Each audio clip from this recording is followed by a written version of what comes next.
Hello, my friends, and welcome to episode 147 of Just the Zoo of Us. Before we dive right in, I just have a super quick but very exciting update to announce, and that is that episode transcripts are back. Our friend Liv Schaup has joined us as our transcriber, so his transcripts are done. They will be posted on our website at justthezooofus.com/transcripts. And they'll also be linked in episode descriptions as soon as they are available. This is a major accessibility improvement that has long been at the top of our goal list, and we're finally able to afford making it happen, thanks to the support of Max Fund members. So thank you all for that. Now on to our episode. This week we have an entomologist here to talk about a family of fascinating bugs that are always one slow, methodical step ahead of the competition, assassin bugs. We discuss why their bite packs such a powerful punch, how they're able to outsmart both predators and prey with downright machiavellian tactics like corpse armor and spawn camping and trap setting, and what wonders you'll find when you take a minute to just stoop down and appreciate the intricacies of insects. This episode is pretty long, but trust the process because it is jam-packed with just mind-blowing revelations about the cutthroat world of bugs. Just the Zoo of Us presents Assassin Bugs with Ilan Domnich.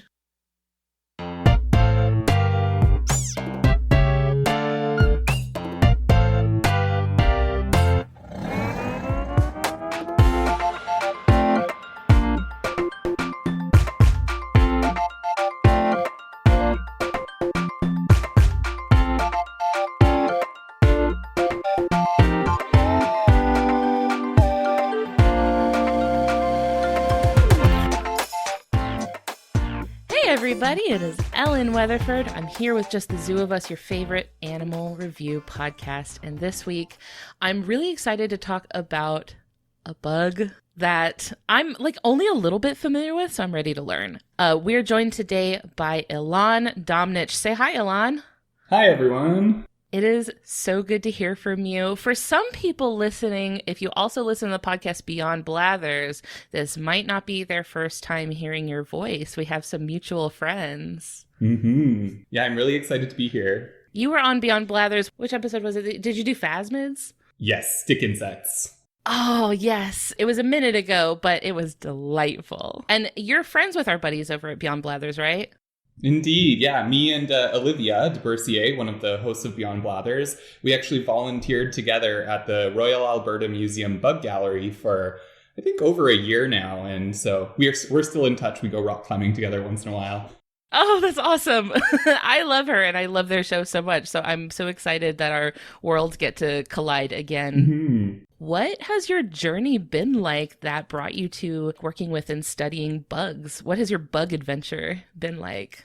So ever since I was a little kid, before I can even remember, I've been interested in animals. And as a little kid, out playing in the dirt, what I saw the most of was insects and other bugs like spiders and stuff. Spiders have always made me a little bit uncomfortable. I think I have some deep-rooted arachnophobia that I'm kind of working through. But they're so interesting that I love reading about them. I love learning about them. And I love seeing them when they're behind glass. That's relatable, I think. Yeah. But so growing up, I've always loved all animals. It started with kind of insects and dinosaurs too, because what kid doesn't love dinosaurs? And then as I grew, my kind of favorite animals changed with me. So it started with dinosaurs and then fish and then reptiles. And then I had a period where I really loved birds. I was never really a mammal person. They're too familiar. They're too much like me.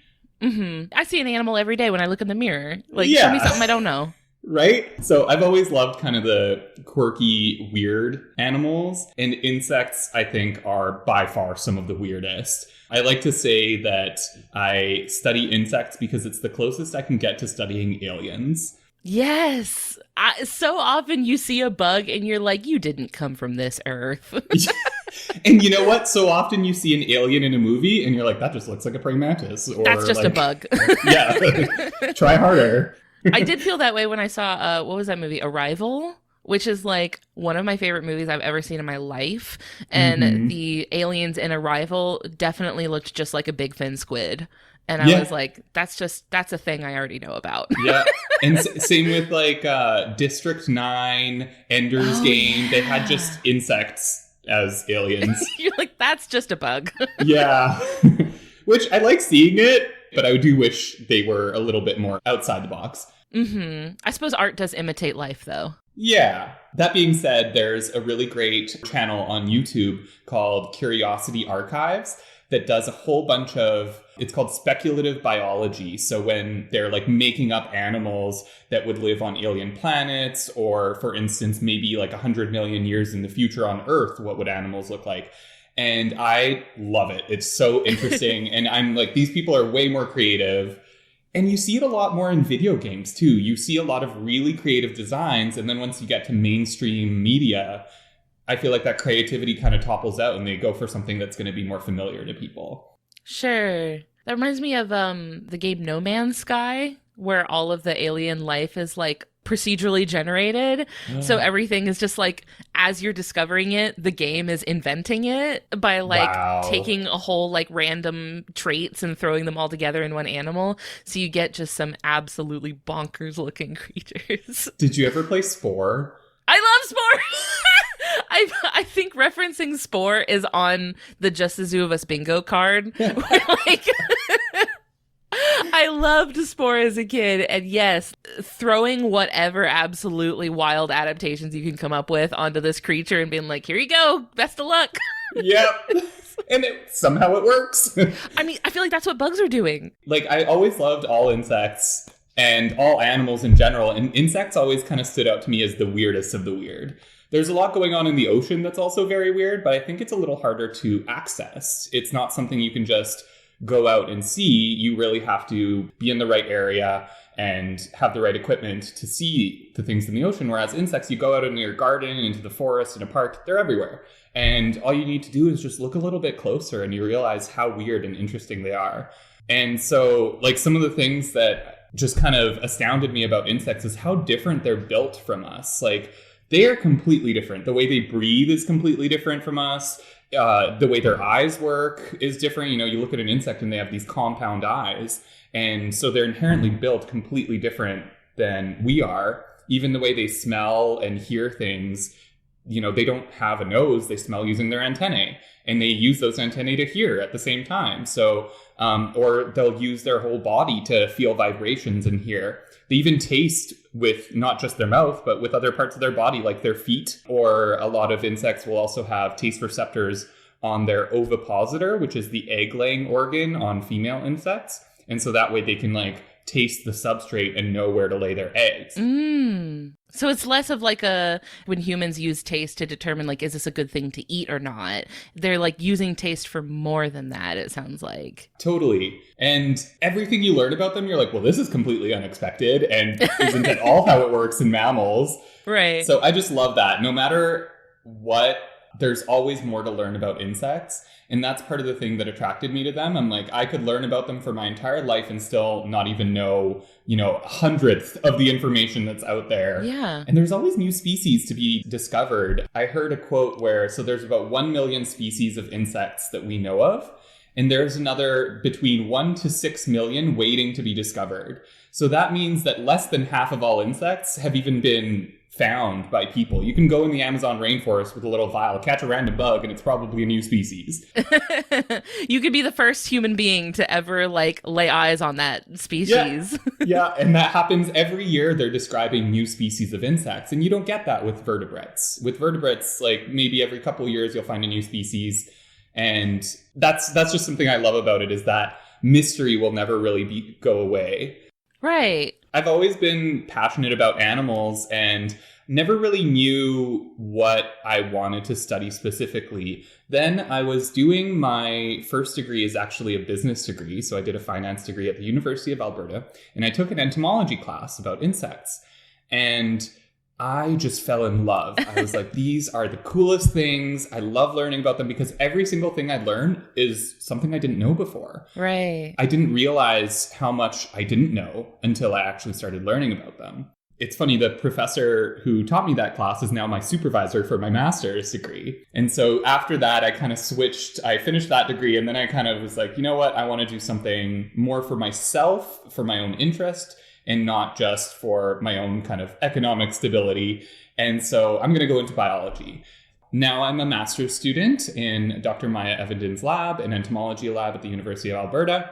I also worked with her for a while on the Bugs 101 massive open online course. So that's on Coursera.org. I'll talk about that more later, maybe. So I'm one of the instructors for that. And then I've also been a long-term volunteer at the Royal Alberta Museum in the bug gallery there. If you live in Alberta, in Canada, and you have not been there, it is amazing. It's in Edmonton, and we have one of the biggest collections of live insects in all of North America. So I feel really lucky to have been able to volunteer there for more than 8 years now. So I just don't leave. I love it. They're stuck with you, huh? Yeah. I also like to do a lot of animal art. So I like to draw. And I also make entomology art, which I can talk about a little bit more later. So that's kind of been my journey right now.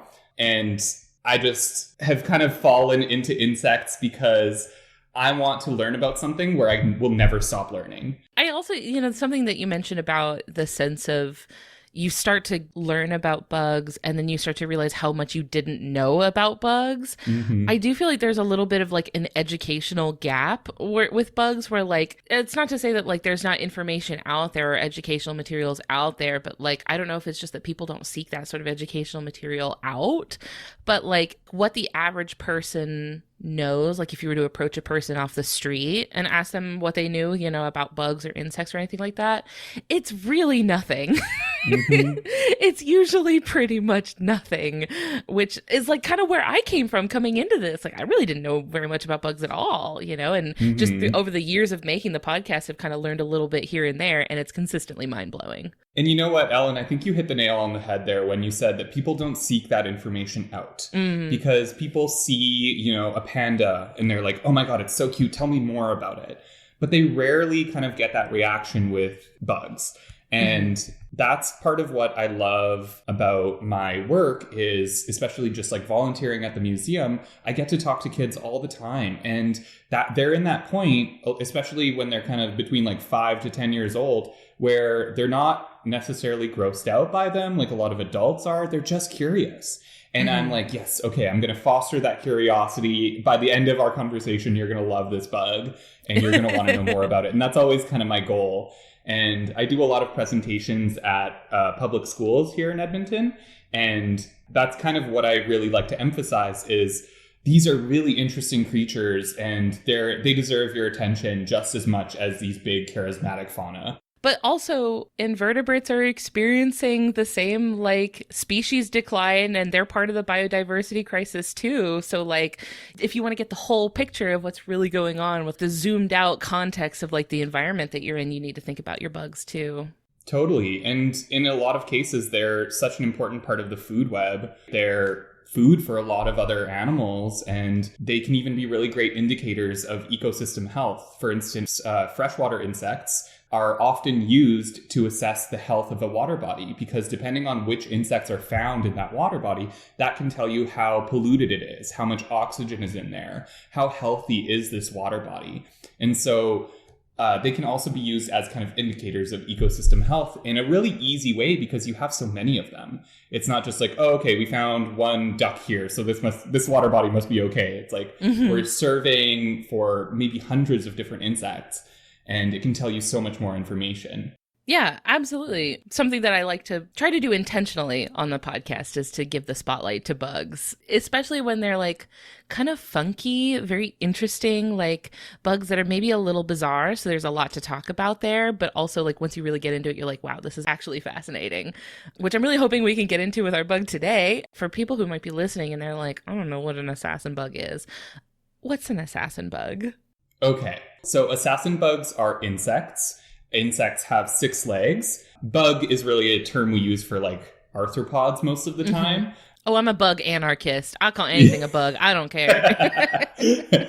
So, in comparison to something like arachnids where they have 8 legs, centipedes and millipedes have tons of legs, insects have 6 legs. And that's a great way to kind of differentiate them from the rest of the group. So if you're ever unsure of whether something is an insect, count the number of legs. This can get weird because caterpillars also have things called prolegs, where they're just like extra little, they're called prolegs because they're not real legs.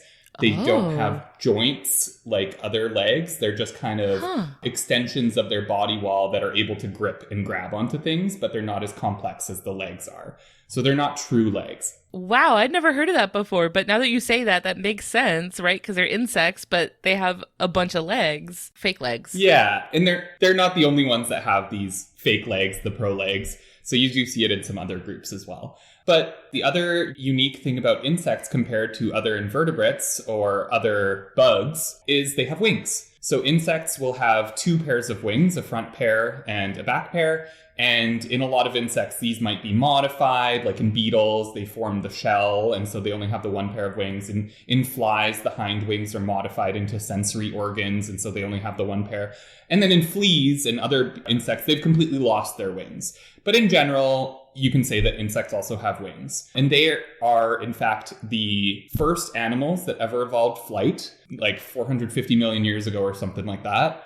Before birds, before dinosaurs. Yeah, before bats, and that's all the 4 groups. Well, actually, pterodactyls are technically not dinosaurs, but you get the picture. I know we had to get the dinosaur nerd out for a second. Like, put the dinosaur nerd hat on. And I'm taking it back off. So assassin bugs are insects that are in the order Hemiptera. Hemi meaning half, like a hemisphere.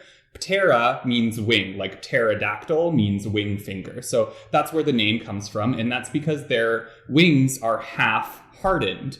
So unlike a beetle, where the front pair of wings is completely hard and stiff and made into this hard shell, their wings are kind of like a half shell. They offer some protection, but they're not as clunky as the beetle's shell, where it's kind of blocking their wings from flapping and makes them worse at flying.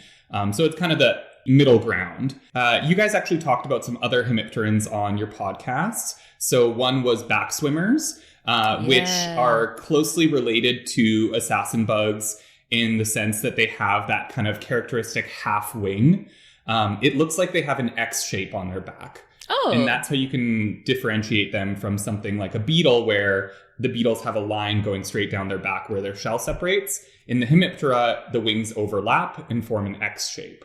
Oh, I'll have to keep an eye out for that. Yeah. The other group you guys talked about were cicadas, which do not have those kind of hardened half wings. They just have normal, typical bug wings, and kind of like aphids are also in this group, and they also just have typical membranous wings.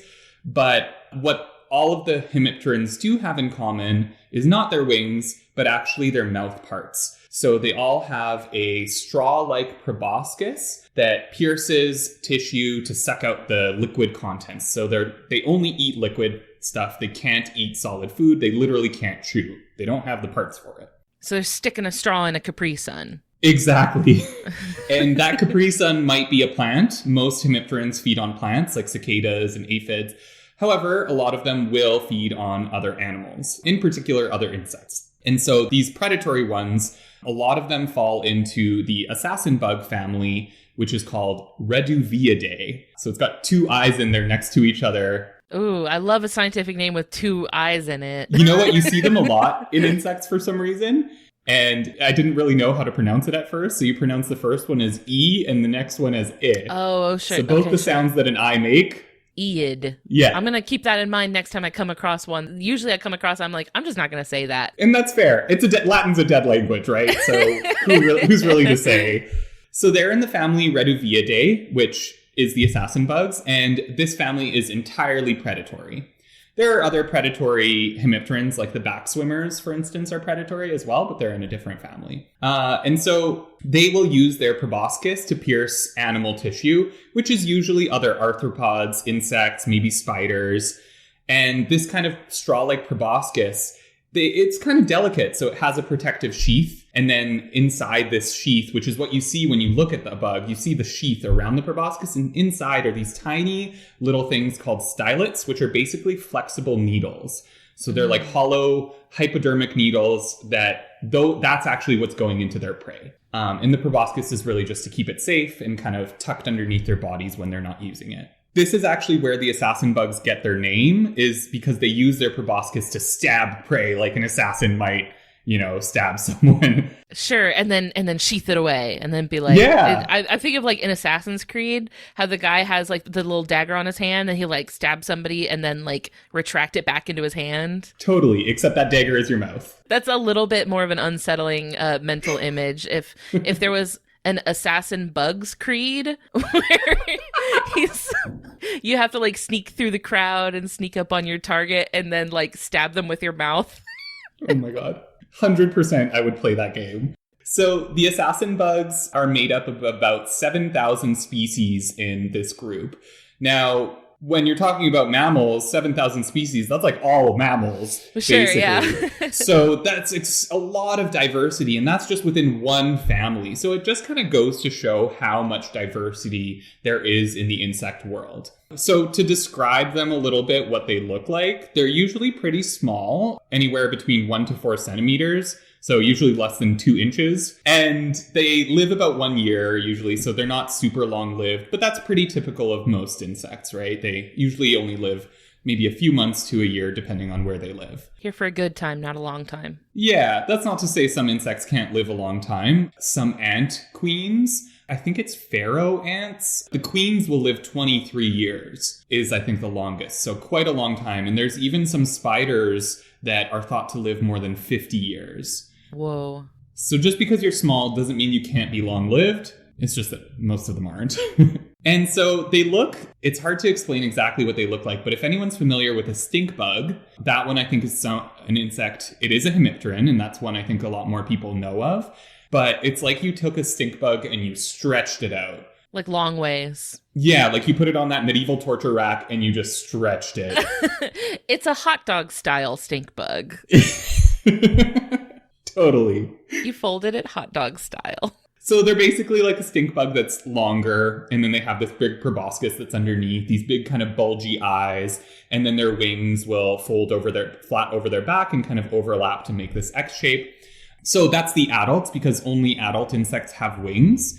And the adults are often aposematically colored. So they're often brightly colored, this kind of warning coloration to warn predators, don't mess with me. Maybe I'm a little bit dangerous. But the nymphs, on the other hand, so their juveniles are called nymphs instead of larvae. Which is such a delightful way to describe anything. Nymph is like one of the most beautiful words in the English language. So I'm so glad they're called nymphs. It makes them sound so much cuter. It's so whimsical. Yes. It's a cottagecore bug. So we call them nymphs because they don't go through a complete metamorphosis. They don't have this severe change in body form like a caterpillar to a butterfly. Instead, the juveniles look and act very similar to the adults. We see the same things in other groups like grasshoppers, where if you've ever seen a baby grasshopper, it's basically just a cute little version of the adult. And the only real difference is that they don't have wings or functional reproductive organs. Now, with assassin bugs, the nymphs actually look very different from the adults. And that's because the nymphs employ camouflage, and you don't see that in the adults. So the nymphs are often kind of in stealth mode all the time. And I'm going to talk a lot about how they do this because this is one of their neatest features. So I don't want to spoil it right now. Okay. But just kind of keep in mind. So the nymphs are more camouflaged. They're often muted colors, grays and browns. The adults, on the other hand, are brightly colored. And that's because they can't really do camouflage very well because they have wings. And it's very hard to camouflage when you need these kind of large, flat organs that, the wings need to be a certain way for them to fly. You can't just cover them in all sorts of modifications to camouflage them, or else they might not work anymore. So sure. The adults have kind of foregone that camouflage and gone the complete opposite direction, and now they're brightly colored. So this bright warning coloration, it's not just a scare tactic that is, all bark and no bite like you see in a lot of mimics. So there's a lot of flies that will mimic wasps, and the flies are actually completely harmless. They're just trying to, trick the predator. It's a bluff. Yeah. In their case, it is not a bluff. Oh boy. So they can deliver a really painful bite. And that's because when they bite you, they're actually injecting you with the same thing that they inject into their prey, which is their saliva. Their saliva is acidic, so it's digestive. And when they bite you, they're digesting you. And that's why it hurts so much. Oh, so is this the same thing as a venom, or is it considered something else? It's similar to a venom. You can call it venomous saliva. It's also digestive, so it's kind of like it fulfills multiple functions. So it's a venom, it's a digestive enzyme, and it's saliva. It's just like a corrosive thing. Yes, all in one. A multifunctional saliva. Yeah, and it is very functional. So it can cause a lot of pain to something as large as a human, thousands, maybe millions of times larger than it. And then it can also kill creatures much larger than itself. So maybe a larger insect or a larger spider. It wouldn't kill something like a bird, just like one assassin bug, but it would cause a lot of pain, and that bird would think twice next time it came across one. So, you might think, I need to be scared of them and I should worry about them. They don't want anything to do with you for the most part. They are just going to run away from you, fly away from you, get away as fast as possible if they think you're bothering them. It's only if you actually grab it that they might bite you. Right. So they're not like bees or wasps where they're defending a colony. And so maybe they might sting you just because you're close to their colony or something like that. No, these guys are independent. They just want to be left alone. They're not going to bite you. I've never known anyone who's been bitten by an assassin bug.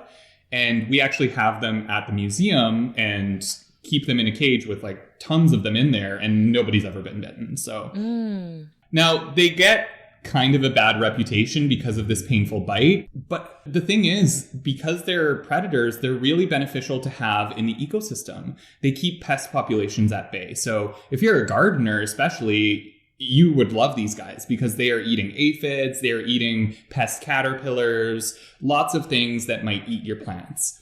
And so farmers also love these guys because they're eating pests in the field. And if you do find them in your house, and if you ever have other insects in your house, they'll eat those. So if you get like roaches or bed bugs, God forbid, they will eat those.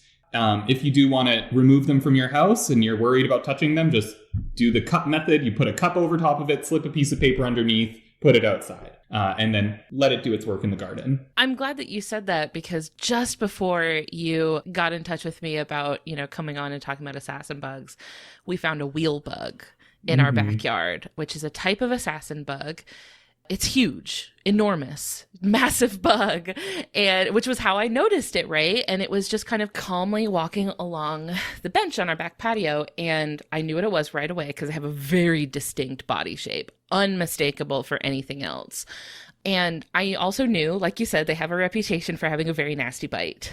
So I knew to stay very far away from it. And I got my phone and I zoomed in as far as I could on it to get a nice picture and video of it. And, I was like, yes, they can bite, but I didn't want to get rid of it, right? Because we have so many bugs around. I was like, I want to keep this bug around to eat our bugs.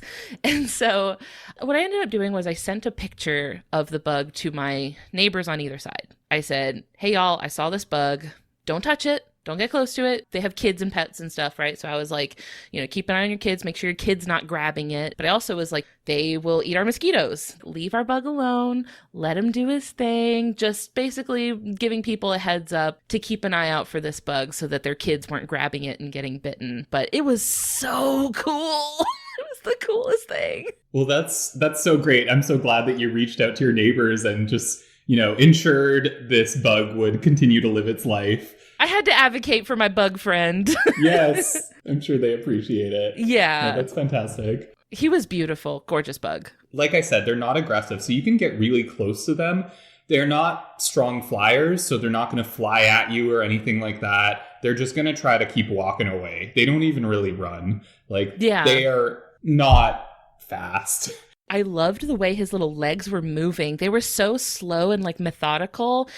I feel like there's a movie I've seen that maybe you know what I'm talking about, where there was some sort of hydraulic spider machine that was crawling around on hydraulics. I'll probably remember it later and have to edit in the title. Hello, it is me editing this episode. The movie I was thinking of was Wild Wild West, a steampunk western that came out in 1999 starring Will Smith and Kevin Kline. Will Smith turned down the role of Neo in The Matrix in favor of Wild Wild West, which was an infamous flop. Rotten Tomatoes Tomatometer reports a score of 16%. It was a terrible movie, but spoiler alert, there was a giant mechanical spider. Mystery solved. Back to the episode. But it looked like a little hydraulic robot crawling around. Yeah, and it is methodical in the way even that it crawls. And I actually have a point about that in Ingenuity. Oh, good. We'll talk more about that later. Absolutely. So if this is your first time ever listening to this podcast, what we do is we rate animals out of 10 in the categories of effectiveness, ingenuity, and aesthetics. So first up is effectiveness. This is physical adaptations. These are tools that the animal has built into their body that let them do a good job of the things they're trying to do. So this is a predator. So ways that they are catching their prey, eating their prey, things that they have that allow them to avoid becoming prey themselves.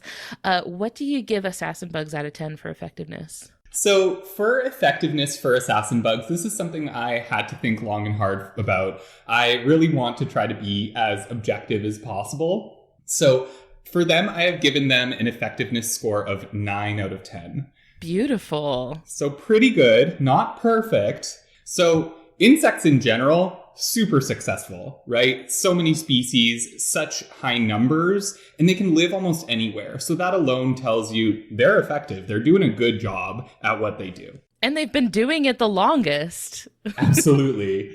So I've got a few points here for kind of points for them, and then I'll tell you why I deducted a point. And I can only deduct one because I want it to be fair to these guys. So the first thing I want to talk about is their bite. So they have this really strong, venomous, digestive saliva that they use to kill their prey. So they'll find their prey item, stick them with the proboscis, inject their saliva, and the saliva actually digests the inside of their prey. So spiders do something similar. When they bite their prey, they liquefy the inside so that they can suck out all the liquefied contents, and basically all that's left is a husk of the insect. But like I mentioned before, this saliva also causes pain when it's injected into a larger animal. So the saliva will kill its prey, but at the same time, it can also be used as a defensive mechanism. So that's really effective. You can scare off animals big and like so much bigger than yourself. But it also makes them really, really effective hunters. So they can capture and kill prey up to 10 times their body size. So it's like a single lion taking down an elephant or something. It's pretty amazing. And maybe if that lion had a venomous bite, it could. They should invest in some venom. Yes. They should take that feat at their next level up. The other thing is not just the fact that the venom is really strong, but the way they administer it. So because they have this kind of proboscis with these small hypodermic needles inside, they can eat insects with really hard exoskeletons, like even a beetle. And that's because they don't need to pierce through that shell. All they need is a tiny, tiny little portion, say a soft portion where the joints meet. And the exoskeleton's a lot thinner there. They can kind of just weasel their little proboscis into that point and kind of use that part as access to the inside and inject their venom and then suck out the contents through that little tiny part. So they don't need to chew something, which means they're not worried about things like hard shells, spines. They kind of just get their proboscis into a tiny little soft part and they can access, the insides that way. Is it difficult for them to kind of it seems like it would be kind of like threading a needle, like having to get a small proboscis into like a small part on a small bug? Like, is that difficult for them? Well, fortunately, bugs have a lot of joints. Oh, sure. More than you and I. So even if you just like look at one of their legs, they have so many different joints there. And then in between all of they're called sclerites, in between all of the little segments on their body, there's kind of a thinner area there. And so there's lots of different areas that they can access, but they definitely do have kind of favorite areas that they target, like behind the head seems to be a big one. Kind of like the neck region of an insect is also a little bit more flexible, to allow the head to move a little bit more.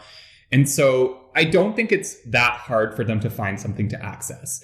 And then also not all insects have really hard bodies, like crickets, flies, and other flying insects tend to have a little bit softer bodies, and then they can just pierce right through any part of it. Same with like spiders, their exoskeleton isn't super tough.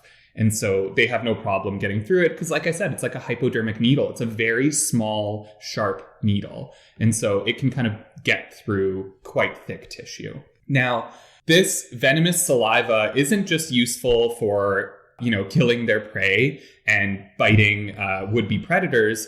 The predator, in some cases, doesn't even have to get close. There are some species of assassin bugs that if you get too close and you kind of, are bothering the insect, they can actually eject their saliva onto that predator. They're spitting on you. They're spitting on you. And they won't really do this to someone if they just get close, but certainly maybe if you start poking them or something. And like I said, it's only some species. They can just spit their saliva onto you, their venomous saliva. And so that way they don't even have to get close to you. And they can, aim for your eyes and maybe like aim for areas that are more sensitive. We've got ranged attacks now, baby. Exactly. So they have melee and ranged attacks. So they're pretty effective at using their saliva in multiple different ways. So the other one I kind of talked about a little bit is their camouflage.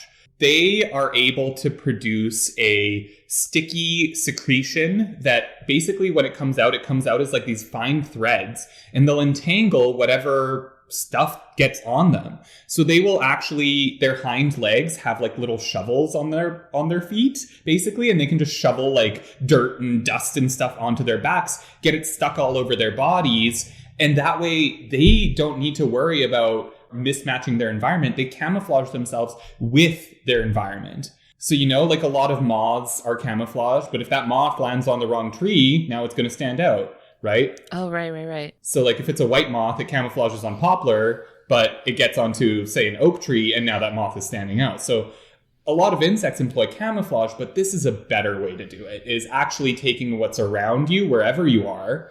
And that way, no matter where you are, you'll be camouflaged. Sure, it's more like responsive to your environment. Exactly. And then not only that, but the adults employ that aposematic warning coloration. And so a lot of predators won't even get close to them because they know bright colors, probably something I shouldn't mess with. And in this case, very much accurately so. Yes. A few other things I want to mention for effectiveness. So like most insects, they have the ability to fly. Never underestimate the ability to fly. So useful. Every day I find myself thinking, boy, would it be nice if I could just take off into the sky right here and now. And obviously flight is super useful when you're out in nature. It enables you to escape from predators much quicker, maybe, unless that predator's bird. Then they're like, aha, you're in my territory now. Then it's not doing much, but they can fly away from any ground-dwelling predators. Flight also enables them to disperse much larger distances, find food sources from much farther away, or mates as well. So they can travel much easier. It's a lot faster than walking. It's more taxing energetically, but, we all have limited time on this earth, and so we have to use that effectively too, even if it takes a little more effort. And they can also fold their wings, which some insects can't do, like dragonflies, for instance, can't fold their wings. That means a dragonfly can't really hide. It can't crawl into a tight space to escape from predators. It is left out in the open. Whereas these guys, like many insects, can fold their wings so they can fit into tight spaces and little nooks and crannies to hide away from predators. I would imagine that would also make it less likely that something would tear through their wings, right? Like if a dragonfly has their wings out all the time, that's a lot of opportunities for something to like their wings to get damaged. And then what are you going to do then? Totally. Even the rain, if it's hard enough rain, could damage a dragonfly's wings. And so that protection isn't just from predators, but also just kind of overall damage as well. And then the wings underneath, they're called hemielytra, those half-hardened front pair of wings. The wings underneath are actually folded up and much, much larger. And they fold in kind of like a fan, and they'll kind of open them up and spread them out in order to fly. And so those front pair of wings are also protecting the delicate hind wings that are underneath and not just the abdomen. So the reason I did deduct a point, so they're clearly very effective predators. They have methods to evade predators. However, they're not perfect. One thing is that they're small, right? So being small can be beneficial. You know, you don't need as much food. You can hide in tight spaces. But it also comes at some cost because you're basically prey for anything. If it's bigger than you, which, I mean, a lot of things are. Exactly. I was going to say most things are, but like considering that they're a little bit on the big side for a bug, maybe. But basically any vertebrate is bigger than you. And so pretty much any bird or rodent or whatever can eat them if they're not put off by their kind of warning coloration and if they can kind of tolerate their bite, which a lot of animals are really tough. They'll get bitten and they just keep going. You know, humans, we're kind of wusses a little bit. We get bit and we're like, owie, I'm just going to run away from that. I don't like it. Yeah, meerkats will get stung by scorpions over and over again, and they just keep going for them. Do you think that for the meerkats, maybe it's something like what humans experience when we eat spicy food? When we're like, oh man, it hurts so good. I love the pain. Like, dial it up. Oh my God, maybe. Thrill-seeking meerkats. They just like crave the spice. Because that's like, you know, in plants, that like capsaicin that they're producing is supposed to be like, stop eating me. Yeah. And humans are like, ooh, delicious. Maybe, and you know what? Maybe these guys even taste a little bit sour or spicy because of their like acid that they have. So just to go on a little bit of a tangent, ants, for instance, by the way, all ants are edible. You can just eat any ant. Maybe don't eat it alive because it can sting you, but ants are supposed to have a little bit of a sour flavor. And that's because they also have acid in their stinger that's on their rear end. And so that gives them that kind of flavor. And a lot of people actually like it. Like, people eat insects in a lot of countries. Right. And in the future, we're all going to be doing it. But for now, it's kind of restricted. It's actually like more than 70% of countries in the world. We're really most people eat bugs, and we're the ones that are like, ew. Yeah, and then we go and eat a lobster. Which is the same thing. Just bigger. It's big and wet. What's the difference? Yeah. So, yeah, that's kind of an interesting tangent. So maybe these guys have that kind of flavor too. Who knows? It's a defense mechanism that has actually backfired. Yeah. Makes them tastier. But there's a reason that you don't really see huge insects. Like, there are a few that can get maybe a foot long, and that's really impressive. But most insects and other arthropods tend to be small. And the reason for that is because they are limited in how big they can get due to the way that they breathe. So insects and other arthropods, I'm not going to talk about crustaceans because that's a whole other ballgame. They're underwater. We're talking about on land. But they generally breathe through a series of tubes that go throughout their whole body. So they don't have lungs, these like specialized organs, these big sacs in their body that can inflate and deflate to bring oxygen in and out. Insects do it a little bit more inactively. They just have all of these tubes that connect to the outside, and the air basically just passes through. So they're using diffusion to breathe, and they're not really actively pumping the air, which means that they're limited by how much oxygen is available. So the amount of oxygen in the atmosphere determines how big insects can get because they're using diffusion and not actively pumping air. And so if you go back in time to when insects kind of first appeared during the Cambrian period, you see these huge insects like dragonflies that had a 2-foot wingspan. There was a millipede that was so big it could stand up to look a 6-foot tall person in the eye. Oh. And just huge. And like spiders that were bigger than dinner plates. And the reason for that is because there was a lot more oxygen in the atmosphere at that time. And then since the oxygen content went down, insects decreased in size. So it really is something they're not doing. I mean, evolution isn't something you do by choice, but you know what I mean. It's not something they're doing by choice as being small. They're kind of forced to be small. They're kind of making the most of the hand that they've been dealt. Yeah. So I didn't want to deduct a lot of points because there are benefits to being small as well. So I don't really consider that a huge drawback. However, they're also not the best flyers. So I mentioned this earlier, and this is kind of partly because of that front pair of wings being half hardened. They kind of get in the way and they're not able to fly quite as well as, say, something like a fly or a dragonfly or a bee, which are really active flyers and very good at that. So if they're escaping a predator, the predator still has a chance to catch it even while it's in flight. They're also not the best at walking. So I was going to ask this because I'm thinking about the one that I saw and it was very slow. And I was thinking, I was like, are you just slow because you think everything's fine and you don't know that I'm here? Or I was wondering, like, are you always this slow? You know, it's a little bit from column A, a little bit from column B. So they don't really run. Like, they never run. Like, cockroaches are great runners. Tiger beetles are the fastest runners in the world. They run so fast that the world is a blur to them. And a tiger beetle, when it's hunting, has to run, stop, and look around, see where it is, run, stop, and look around, because they can't see while they're running. So there are some insects that are amazing runners, and this is not one of them. They tend to be slow. Now, that slowness does help them because it can help them camouflage. If they're employing camouflage, it can help them sneak up on prey or maybe avoid predators. But if a predator does see them, that's pretty much it. You know, they're resorting to their chemical defenses, rather, of biting them if they get caught.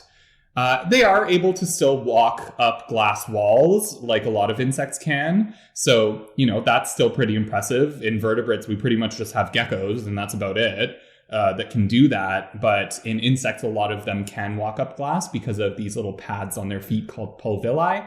This is what enables a fly to land upside down on your ceiling. Have you ever been in bed staring at a fly on the ceiling thinking, how the heck are you staying up there? Like, what are you holding on to? Yes, and it's because of these kind of pads on their feet that work through like microscopic, I think they're like molecular forces that are in play here.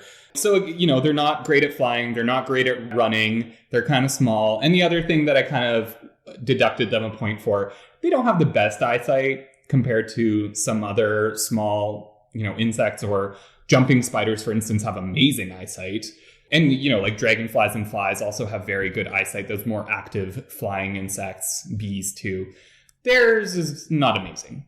It's not bad for an insect, but it's also not as great as it could be compared to some other ones. It sounded to me like, based on what you said earlier, they're also like not relying exclusively on their eyesight to get around. Sound like they're kind of like using other senses to navigate too. So maybe they don't have to like solely rely on their eyesight. Like humans largely have to rely pretty heavily on their eyesight, but it sounds like they're using other means of perceiving. Absolutely. So they're very good at smelling, using their antennae. They can, you know, detect vibrations on the substrate. So if something is moving around near them, they're not hearing it, they're kind of feeling it, which when you're hearing, you're really just feeling vibrations in the air with specialized organs in your ears. So hearing and feeling vibrations are very similar, but so they'll primarily kind of find their prey by smell and then use their eyesight when they're already close to it. However, eyesight can always be useful. Never hurts to have a great set of eyes on you, right? Especially for evading predators, I think would be kind of the best way. You know, but these guys have a defense if they do ever get caught, so they're not helpless by any means. Some notes, but still high scoring. Yeah, still a very effective insect, but they're not, you know, the most amazing kind of epitome of what every insect should live up to. They have areas for improvement as well. Don't we all? Hey there, we are going to take a quick break to hear from a couple of the other shows on the Maximum Fun Network. When we get back, we are going to talk about the mind-blowing ingenuity and quirky yet uniquely charming aesthetics for the assassin bugs. So stick around, you're not going to want to miss it. Hi, I'm Dan McCoy. I'm Stuart Wellington. And I'm Elliot Kalin. And the three of us host The Flophouse. It's a podcast where we watch a new bad movie and then we talk about it. Dan, you say it's hosted by the three of us. We've had a lot of great guest co-hosts like Gillian Flynn, Jamel Bowie, John Hodgman, Jessica Williams, Wyatt Cenac, Joe Bob Briggs, Josh Gondelman, Roman Mars. Yeah, and you said new movies. But what about the time we did Meatballs 2? Okay, yeah. Sometimes we do older movies and sometimes we have guests, but mostly it's about us talking about like recent bad movies. And don't forget about the ones where I made you do a role-playing game where you played cartoon dogs. All right, yeah. Shouldn't a promo be a really simple explanation about what our show's about? So what's the show about, Dan? What's it about? What's it about? It's about friendship, all right? It's about our friendship and how we love each other. The Flophouse. It's a podcast mostly about bad movies on Maximum Fun. Do you sometimes wonder whatever happened to the kids at your school who really loved Star Trek? You might remember a kid like me, the one who read the Star Trek novels and built starship models. I also took music classes to avoid taking gym classes that required showering after, but I don't see what that really has to do with... Or a kid like me. I introduced myself to kids at my summer camp one year as Wesley, but when the school year started and some of those kids were in my new class, I actually had to explain to my friends that I had tried to take on the identity of my favorite Star Trek character. The shame haunts me to this day. I'm sure some of those Star Trek fans from your childhood grew up to have interesting and productive lives, but we ended up being podcasters. On The Greatest Discovery, you'll hear what happens to two lifelong Star Trek fans who didn't grow up to be great people, but just grew up to be people who love jokes as much as they love Trek. So listen to our new episodes every week on MaximumFun.org or wherever you get your podcasts. So I want to talk a little bit about what they're doing with their incredibly effective body. The next category we rate animals on is ingenuity. This is behavioral adaptations. These are things that they're actually like actively doing in ways that they're behaving that help them like solve problems they encounter or get an edge and compete with other species or just survive and make it through the day. What do you give assassin bugs out of 10 for ingenuity? So this is actually the reason I wanted to talk to you about assassin bugs, because ingenuity is where they shine. Really? And when you think about insects, you don't typically think about insects as having a ton of complex behaviors or really impressive strategies, but assassin bugs are just amazing. So this one was an easy one for me to score them 10 out of 10. Absolutely no question. They are ingenious. Really? I didn't know this. Whatever you're about to tell me is a surprise. I have so much to tell you about this. So I'll talk a little bit first about their camouflage again. So a lot of them will actually ambush their prey. Specifically, there's a whole subfamily called the ambush bugs, where that's what they do. They just sit and wait for prey to come by, and then they ambush them and attack them. So because they need to do this, they're very good at camouflage, very stealthy. This is typically the nymphs that will camouflage themselves by kind of covering themselves in debris. There's one species that covers itself in dust and lives more in like urban environments. And so it covers itself in dust and it just looks like a clump of dust. And you wouldn't even know it was an insect until you saw it moving around. Right. I'm not going around inspecting every clump of dust I see. Yeah. So the fact that they can, cover themselves with whatever's in their environment, I think definitely is pretty intelligent of them. They're not just relying on what they look like, but they can change their appearance in that way.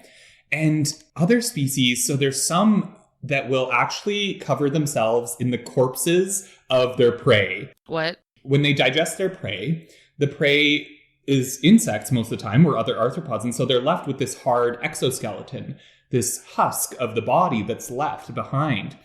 And what they'll do is they'll stick that onto their own bodies, and this enables them to camouflage their scent. So a lot of insects navigate the world through scent. And so by covering themselves in the scent of their prey, they can sneak up on their prey without ever being detected. Huh. You might have mixed feelings about this. This is absolutely like medieval warlord behavior of like covering yourself in like the discarded skeletons of your enemies, wearing them around. This is unhinged. But it's not just, a trophy. It's actually serving a function, right? And so, for instance, there's one species that specializes on ants. Ants don't have amazing eyesight for the most part. They're really, really good at smelling their way around the world, though. And so an assassin bug would have no hope of getting close to an ant. They would be smelled right away. But this one will specialize on ants, and it will cover itself with ants. And so it just smells like ants. And the ants will come right up to it, and then it just eats them. Oh my gosh. This is an interesting thing that I think I talked about when we talked about ants, which is like the ant individually is about the dumbest thing on this planet. Like, ants as a group are capable of just like the most incredible feats of engineering and like the most genius, brilliant civic engineering at a massive scale. But then you look at an individual ant, and an individual ant will see like a giant sentient clump of dead ants crawling towards it and be like, oh yeah, absolutely, big hug, bring it in, my friend. Yeah, friends, yeah. Those are my buddies, all clumped together the way they always are. So yeah, I think that's kind of a really neat way that they're not just camouflaging visually, but even they're camouflaging their scent as well.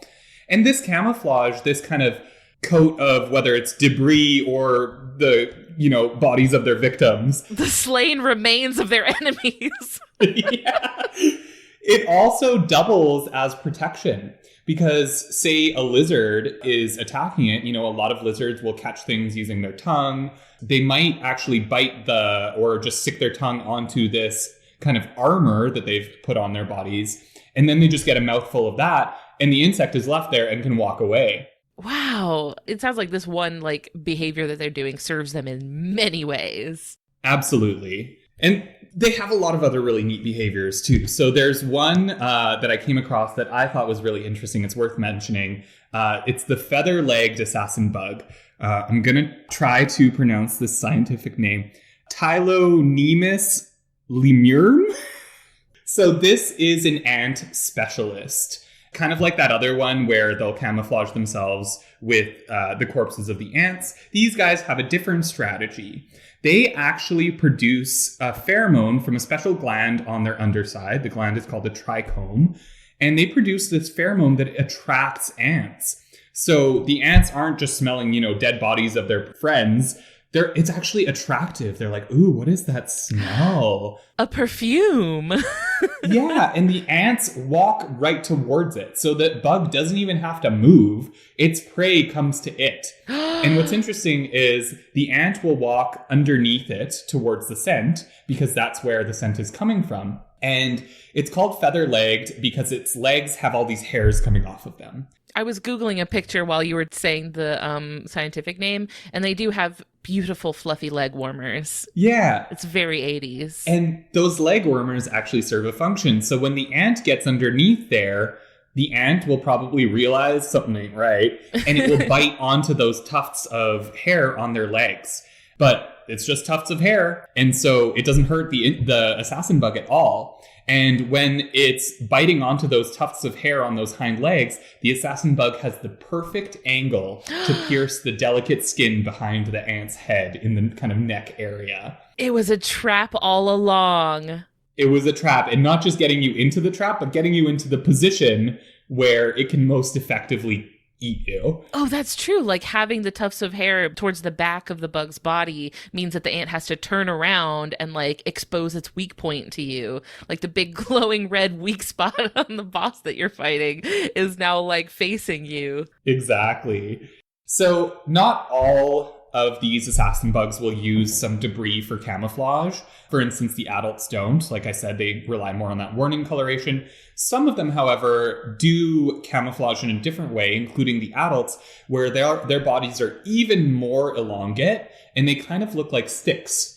Or maybe blades of grass. And that's because they live kind of in the grass or on these kind of areas where they'll be hanging out on sticks. And so they can also camouflage that way. So they have multiple kind of ways to camouflage. Now, this camouflage isn't just visual, it's also behavioral. So when they walk, if they're trying to sneak up on prey, or if they're trying to avoid a predator, they'll actually walk kind of like they're doing a dance. Stick bugs will do this too, kind of like a piece of leaf blowing in the wind where they're not walking directly straight. They'll kind of go swinging back and forth, just like as if the wind was blowing, a piece of debris or a leaf or something. It's performance art is what it is. Absolutely. They can also produce sounds. So a lot of insects are not able to produce sounds. Crickets are and some other ones too. But these guys, they can actually use their proboscis and rub it along this kind of area on their sternum, on their underside. And it'll create a sound. The sound is called stridulation. It's the same way crickets and grasshoppers produce sound. So the best way to kind of describe this is if you take a comb for your hair and you put your finger and rub it down, it'll make a sound. Sure. That sound is stridulation. And that sound can startle predators. So if you pick it up and suddenly it starts like making this kind of, squeaking, scary sound, you're like, whoa, what was that? And you might be scared enough that you drop it. I absolutely would. Right? That would work on me instantly. No hesitation. It works on things like birds as well. They have other behaviors that they can use as a defense mechanism. So some of them will actually play dead. So when they get scared, they'll just go on their backs and stiffen their bodies and just play dead. This works depending on the predator. So studies have shown that spiders only accept moving prey, so it works well against spiders. A lot of birds will only eat like live prey because, if it's dead, maybe it died of a disease, maybe it's just like really dry and there's not a lot of nutrients in there. You don't really know what you're getting when you're eating something that's been dead. And so a lot of predators will avoid dead things. And so that's why you'll see a lot of animals playing dead. And this is one of them. So the wheel bugs, the one that you found in your yard. So to describe them, they're called a wheel bug because they have it looks like half of a wheel coming out of their back. It's kind of like a fin. Yeah, with these like spokes sticking out of it. Yeah, I don't know if it actually serves a function. Maybe it does, and I'm just not aware of it. But they produce a really foul smell. This smell is produced by isobutyric acid. And the reason I'm mentioning that is because butyric acid is something similar. That's produced during decomposition of a body. Oh. So they basically smell like a rotting body. Oh. And it's such a pungent smell that it makes you just want to run the other way. Once again, that would work on me instantly. Yeah. I'm really glad I didn't bother that bug because then that smell would have been stuck on our porch. So this could be really effective against something like a rodent, right? Where they have a super strong sense of smell. It could just overwhelm their noses and they're just not even going to want to bother that bug. And the final way they kind of avoid predators is just by sheltering in cracks during the daytime. So they're very aware of, am I exposed? Am I not exposed? And they will kind of hide in cracks during the daytime. So I think it takes a certain amount of like self-awareness to know to hide. And they have some interesting hunting strategies as well. So I already kind of touched on a couple specific ones. There's another one called a termite assassin bug, and it specializes on termites, not ants. Termites are not related to ants. They're actually closely related to cockroaches. But they also live in these big colonies with a queen, just like an ant does. So that's lots of food if you're able to get it. So what these guys will do is they'll actually stand at an opening to the termite nest. There's lots of little holes on the nest. And they'll stand at one of these holes and just stick their proboscis in.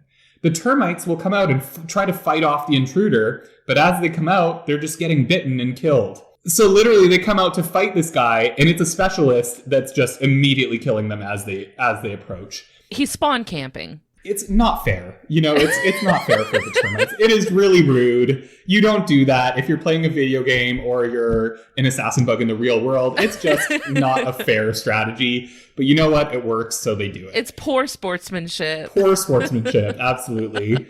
And what's funny is that the dead bodies of the termites, well, the worker termites will be like, oh, gotta clean up these dead. And so they'll come and try to clean them up. And then they just get killed too. Oh, no. It's a cascading issue.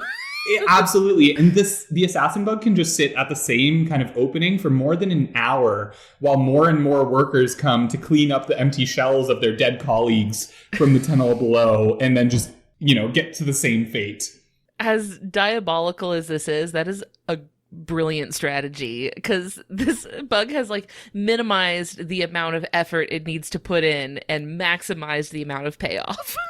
Totally. And it does that in other ways as well. So another way that requires minimal effort, there's some species that will eat spiders. You have to be a pretty good predator to eat another predator that's the same size as you, right?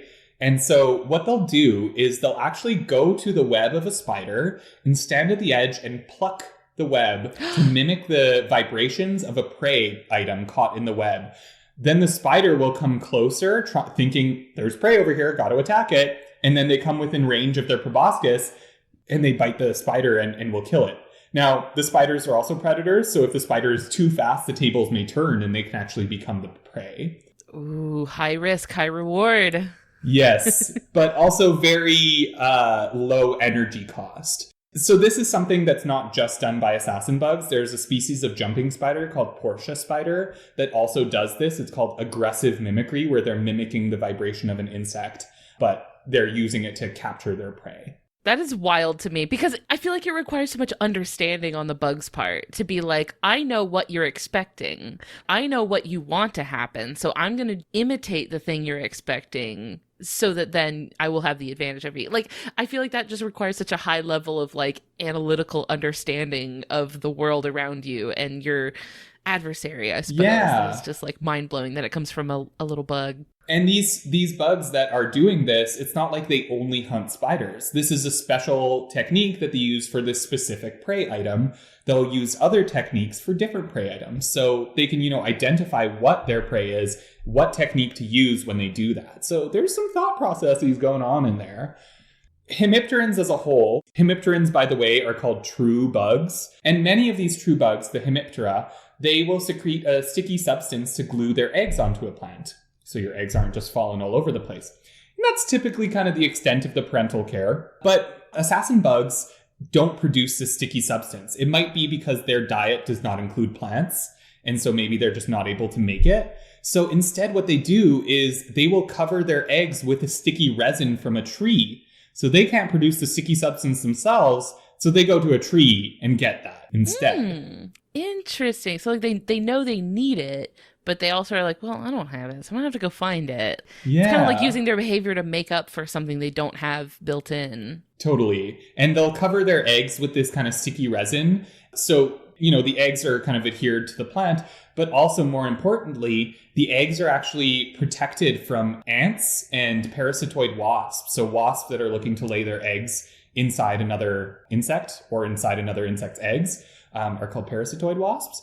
And that's some of their kind of major predators, especially in the egg stage. It's often ants or parasitoid wasps because the eggs can't do anything. They're just stuck there. They don't move, right? And so this tree resin kind of provides a protective coating, and it also has chemicals that the tree has produced that might be unpalatable to the ants. I thought that was pretty neat that they are finding things in their environment and using those for their own benefit in more ways than just one. They seem quite industrious. Yeah. Based on the fact like they're doing that for their eggs, but they're also like finding things in their environment to stick on their bodies and stuff. Like it just seems like they're very like in tune with their surroundings and like using what's around them to their advantage. Absolutely. And so another one that also uses tree resin, this is called I think it's called the bee assassin bug. And it will actually, so tree resin is sweet. It has kind of a sweet, sugary smell, and that's really attractive to bees. So it'll get a bunch of this resin on its body and just wait for bees to come, thinking that it's, bees will also drink resin. They don't just drink nectar. So it lures in bees that way, and then it will kill the bees as well.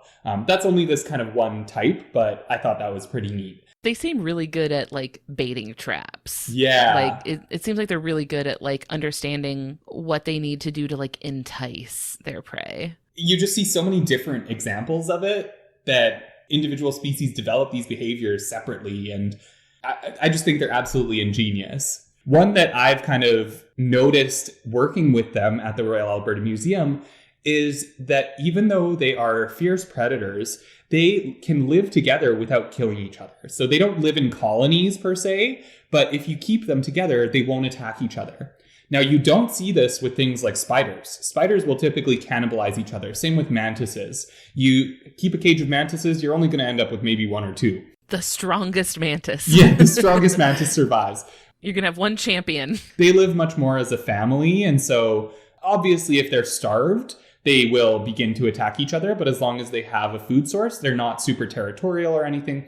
So I think that's kind of nice that they can tolerate each other and live together with members of their own species. Game recognizes game. Yeah. So if it was another species, they would probably attack it, but the fact that they can kind of recognize their own species and say, you know what, I'm going to leave that one alone, and that will lead to, more success for their species, right? The final thing, I know that this is something you like to talk about on your podcast, is parental care. Most hemipterans don't have any parental care. They'll lay their eggs and then they just walk away and leave. And a lot of assassin bugs do something called egg guarding, which is exactly what it sounds like. They will stand and watch over their eggs and guard them. There's some species where it's actually the males that do the egg guarding. So a nice little role reversal in the animal kingdom. Good for him. Yeah, being a good dad. Good job, Dad. Yeah, so in these ones, the females will only guard the eggs if there's no male present, which is nice that they have kind of a backup plan. Like, okay, the boy's not here, maybe he got killed, and so the female will actually stand guard over her eggs in that case. There's also some where both guard the eggs together. And in the ones where the male is guarding the eggs, the females actually have a preference for males that are already guarding some eggs. So they know this is a good dad. He is reliable. I'm going to mate with this one, and I know he'll guard my eggs. All right, they got dad energy.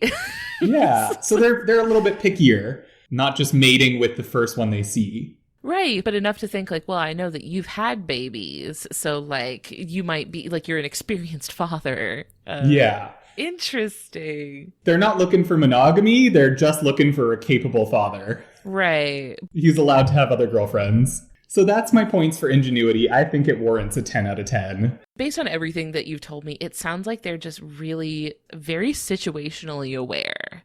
Like, very in tune with what's going on around them. Is that consistent with your experience working with them, where they seem like they're, like, responsive to their surroundings or seem very, like, aware of what's going on around them? So it's hard to say because they live in such a different world, right? They're so small that to them, what's important is things more around their size, right? Other than occasional giant predators, the way they need to navigate the world is completely different than the way we do. So even though they may not be super aware of my presence there, because they don't have amazing eyesight, and that's typically the first way they'll kind of see you. But if you like breathe on them or something, they know you're there. They can feel it. But they're still very aware of what they need to know. You know, if you ever hold like a praying mantis will look you right in the eyes. Same with jumping spiders. If you ever get close to one, they will look you right in the eyes. Like they can see your face. They know where your, soul is. They look you right into you. And that, I feel like you just immediately think, wow, this is like an intelligent being. And because they don't really have that, I think humans don't see it as much. We don't understand what they're smelling, what they're feeling, and how they're interpreting the world. We just don't see that same visual reaction that we see with some other animals. And so it's easy to kind of discount them. But when you really learn more about these complex behaviors, you realize there's more going on in that head than you can really notice. Right. Just not something that registers to the human as something that's familiar to us. Exactly. I think we're so biased with what we think is smart and the way we interpret intelligence, where we really have to kind of begin opening our mind up to other types of intelligence and not discount something just because it's small and may not immediately seem intelligent. Once you study it a little bit more, you'll realize these things are capable of some really complex behaviors, and they're making decisions. They're changing their behavior to adapt to their environment or to the prey item or to a predator. I was going to ask you next, like based on your time working with them, I feel like you probably have developed a very close relationship with some of the assassin bugs. You would be as the best person to evaluate this. What would you give them out of 10 for aesthetics? Okay. So this is not where the assassin bug is doing its best. Frankly, I think they're a little bit goofy looking. Fair. And not in like a pug way where you're like, oh, it's so ugly, it's cute. More of just like, that's just absurd. Why would you look like that? So if you look up pictures of like their faces, they have just these big bulgy eyes on the side of their head. Their big long proboscis looks like a big long like nose just tucked underneath their body. It is folded under in kind of a strange way. It's just a funny looking thing. It's not the most visually appealing animal, especially compared to like some other insects like butterflies where they have these beautiful patterns. A lot of beetles have like really pretty patterns and even like kind of really cute faces. A lot of beetles too. These guys, I think this is kind of where the category that they're not doing the best in. So I only gave them a 5 out of 10, which I know is a low score, but like I am not one of the type of people that, thinks insects are like creepy or weird. So I don't remove any points for that. But when I compare them to other insects like butterflies, beetles, stick bugs, which like are also really, really cute, The camouflage that they do isn't particularly pretty. Like some moths that camouflage, you look at them close up and you're like, oh, it's actually like a beautiful pattern. These guys, it's just dirt on their bodies, right? It's just dirt, So- which works well for them. It works great. It just doesn't look beautiful to humans, and that's not their fault. That's an us thing. Looks aren't everything, right? They're not. I will say, I do love the wheel bug. I think that the spokes on its back make it look like a stegosaurus, and like that's very successful for me. That's a good point. I like that. I did give them points for being kind of cute and small. Like, I think that, and their kind of slow walk is kind of charming. They don't like skitter around like a cockroach.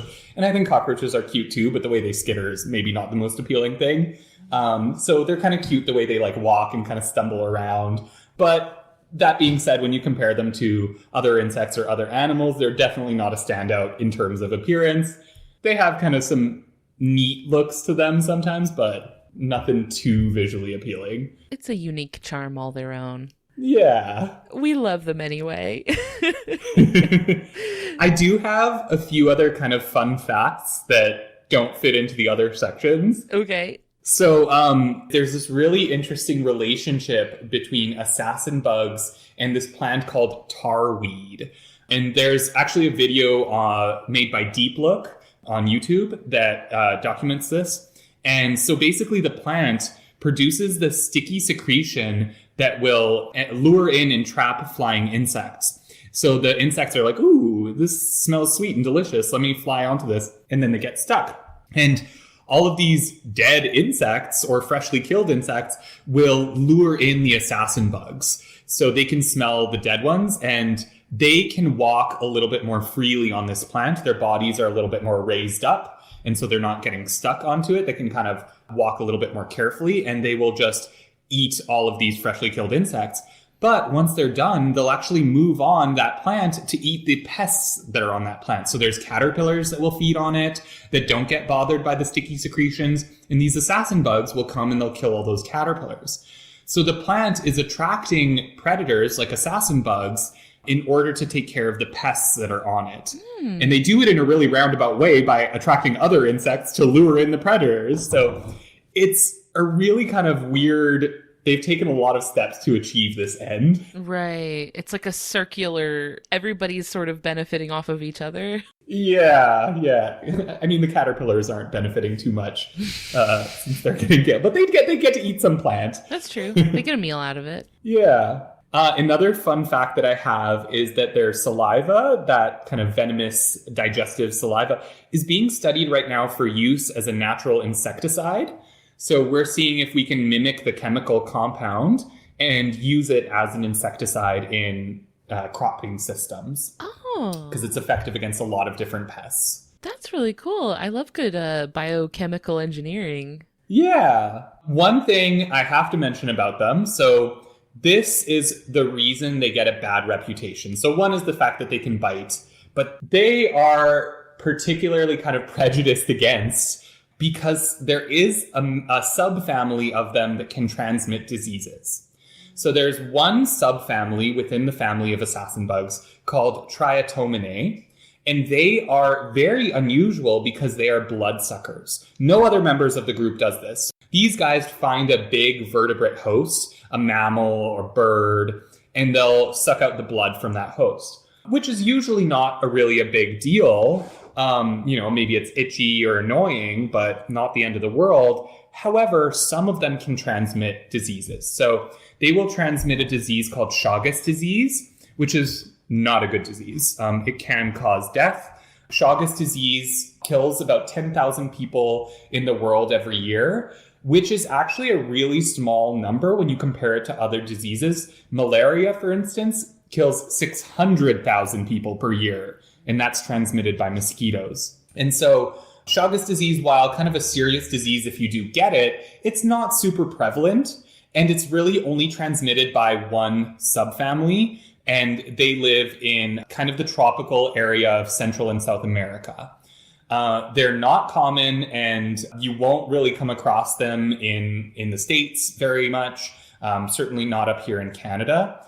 But that's the fact that they can transmit this disease. Humans are like, big no. Sure. And so if you look up assassin bugs, a lot of the things you'll get is from pest control agencies that will say, assassin bugs transmit diseases. You don't want them in your home because they can transmit Chagas disease. And it's like, no, it's really just this one type. And like 99.9% of assassin bugs are not doing that. Right. And even within this one subfamily, not all individuals will have that disease. But the reason I want to bring this up is because this is actually one of the theorized causes of death for Darwin. As in Charles? Charles Darwin, yeah, the man himself. There's lots of different kind of theories about how Darwin died, and this is one of them. So during one of his trips, according to his diaries and letters, he slept in these kind of rural houses and outdoors for about half a year in these areas that are hyper endemic for Chagas disease. So these specific areas where Chagas disease is, and that exposes him to these blood-sucking assassin bugs. They're actually called kissing bugs, which I think is a much friendlier term. But the kiss is not something you want to, it's not something you want to get kissed by. The kiss of death. Yeah. The disease is it's a type of trypanosomiasis. So it's Trypanosoma cruzi, I think is the species name of the bacteria. And they actually wanted to test Darwin's remains for the DNA of this bacteria to see if that's how he died. But basically, the curator of the place where he's buried was like, no, we're not digging up his body so you can test it. No fun. Yeah. So, unfortunately, we'll probably never know how Darwin really died. But I just thought that was kind of a neat thing, an impact that they've made on history. Headcanon accepted. The final thing I want to say about them is if you are interested in helping the insects in your area, including assassin bugs, which are great for your garden, like I said, 99.9% of them are completely harmless to humans, other than if you really, really kind of bother them and get a bite by them. And it's not a bite you need to worry about going to the hospital for or anything. It's just painful. But if you want to help the insects in your area, a great way to do this that's just super easy is to leave the leaves on the ground if you have winter in your area or if you have a dry season, leaving the leaves on the ground during that season, a lot of insects will sleep in those leaves. And so by kind of just waiting until spring to clean up any fallen leaves from trees, you can support all populations of things like bees, ladybugs, and all sorts of really beneficial insects, even butterflies. Some of them will pupate in their little cocoons in the leaves. And so when you're cleaning up all these leaves, you're removing all of those insects. And that's kind of their main habitat when they're sleeping over winter. Be kind to your bug neighbors, your bug friends. Treat them with respect because there's a lot more going on with them than may meet the eye at first. Absolutely, yeah. What a beautiful critter. Well, as we're wrapping up today, I would love it if you could let our friends listening know, what kind of projects are you involved with right now and where can people follow you on social media and keep up with your work? Yeah, absolutely. So as I said, right now I'm doing my master's in entomology at the University of Alberta. So my master's is a little bit less focused on the insects themselves and a little bit more focused on science communication. So my master's is looking at extension in agriculture in Alberta. Now, what extension is basically the communication between researchers and scientists and the people that are actually using that research, which in the case of agriculture is the producers, the growers, the farmers. So I'm looking at kind of how we can better bridge that gap between the scientists and the producers, specifically in Alberta for agriculture. So it's very kind of specific to my region, but that's what my project is about. As I mentioned before, I was also part of the Bugs 101 course project. So it's a massive open online course. You can take it on Coursera.org. That's COURSERA.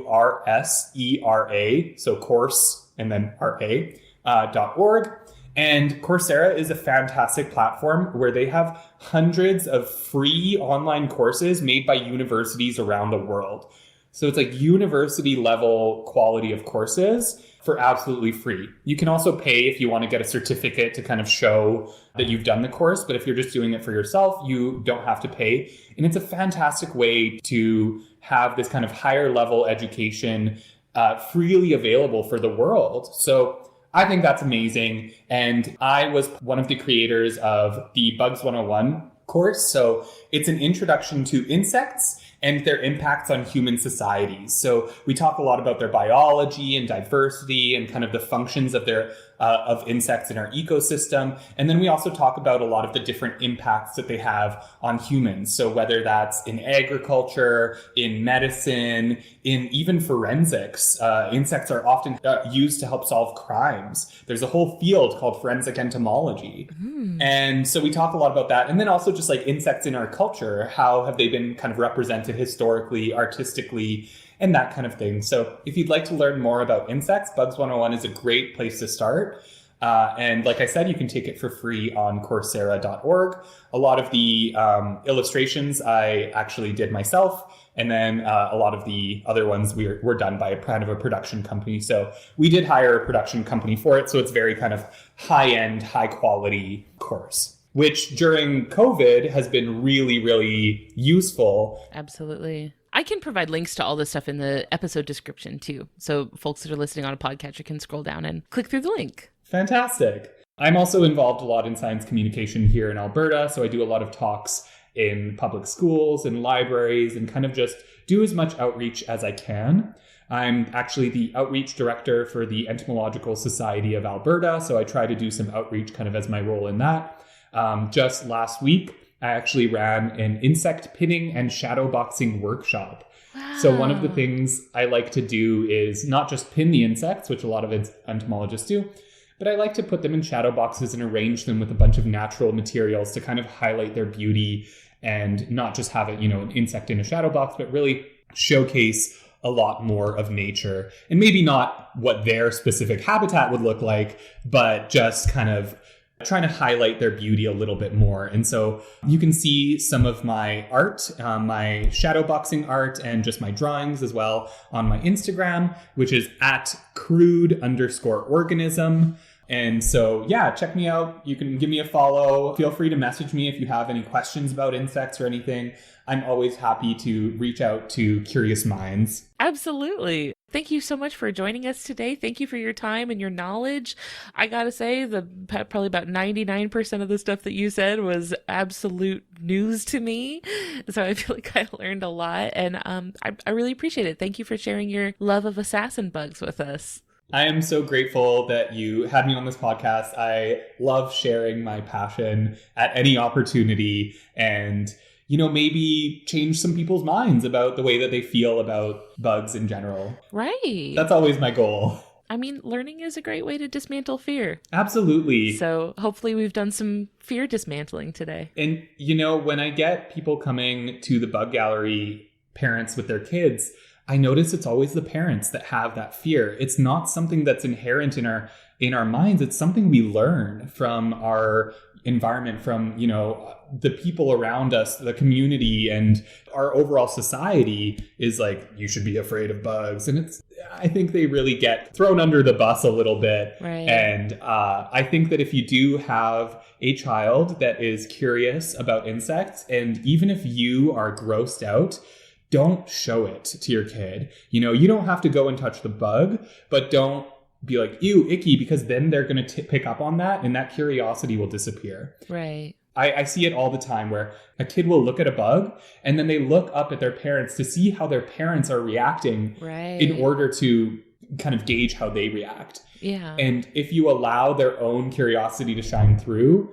I think that you can discover that maybe your kids have a passion for something that you didn't even know about. Yeah, absolutely. Give them a chance and you might find that you have that passion too. Give bugs a chance, I think is our tagline. I love it.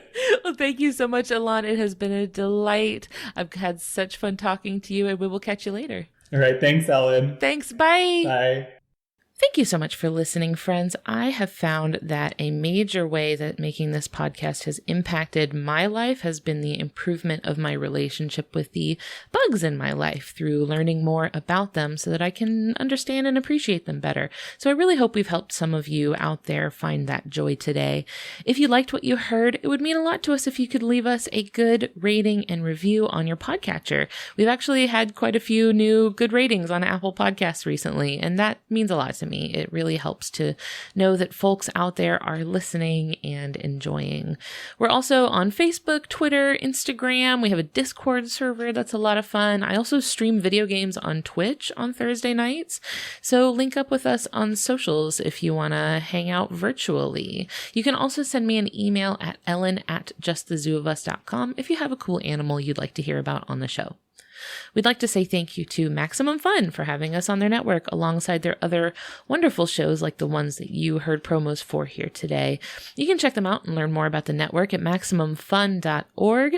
While you're there, please consider signing up for a membership to keep us going along with the rest of the shows on the network. Like I mentioned at the top, we're using that support to improve the show in really cool and exciting ways like bringing back transcripts. So we couldn't do that without y'all. And finally, we would like to thank Louis Zong for our just incredible theme music. That is all for today. See you next week. Thanks. Bye.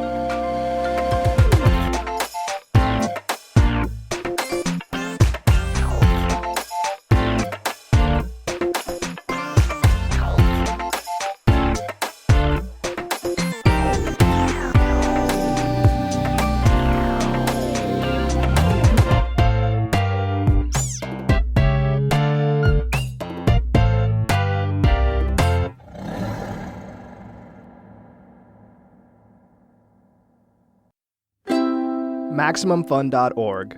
Comedy and culture. Artist owned. Audience supported.